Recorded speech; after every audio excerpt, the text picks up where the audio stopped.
যারা ট্রান্সজেন্ডার হয় বা ধরুন এমন অনেক বাচ্চা থাকে যে ছোট থেকেই দেখি যে সে ছেলে, মানে তার লিঙ্গ যদি দেখা হয় সে ছেলে, কিন্তু সে মেয়েদের মতো আচরণ করছে, বা বড় হয়ে সে ট্রান্সজেন্ডার হচ্ছে, ছেলে থেকে মেয়ে রূপান্তর হচ্ছে বা মেয়ে থেকে ছেলে, সেটা যাই হোক তার ব্যক্তিগত, আমি কাউকে আঘাত করছি না, কিন্তু সমাজ বলে তারা নাকি মানসিক রোগী।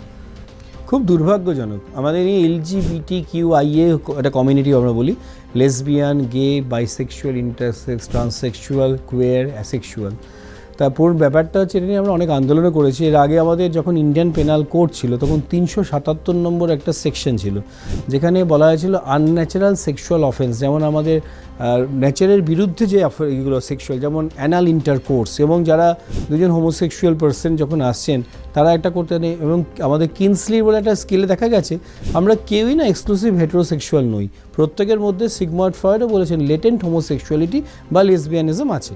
এইবারে আমাদের যখন ট্রান্সজেন্ডার পার্সন আছে সে কী চাইছে, তার বায়োলজিক্যাল সেক্স সেটা 46XX হলে আমরা জানি মহিলা এবং 46XY হলে পুরুষ, কিন্তু শরীরে সে চাইছে হচ্ছে পুরুষ হতে, ভেতরে তার 46XX। এইবারে আমার রোল, আমার রিসেন্ট অনেকগুলো পেশেন্ট এসছে যাদের টপ সার্জারি এবং বটম সার্জারি বলে।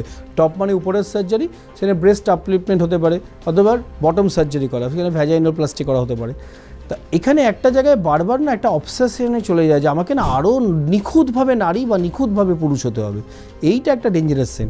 আমরা জানি যে বিখ্যাত চিত্র পরিচালক ঋতুপর্ণ ঘোষের কথা, সেখানে হরমোনাল থেরাপির দিক থেকে অনেক কিন্তু প্রতিবন্ধকতা রয়েছে যেগুলো কিন্তু আমাদের অত্যন্ত সতর্কভাবে পালন করতে হয়।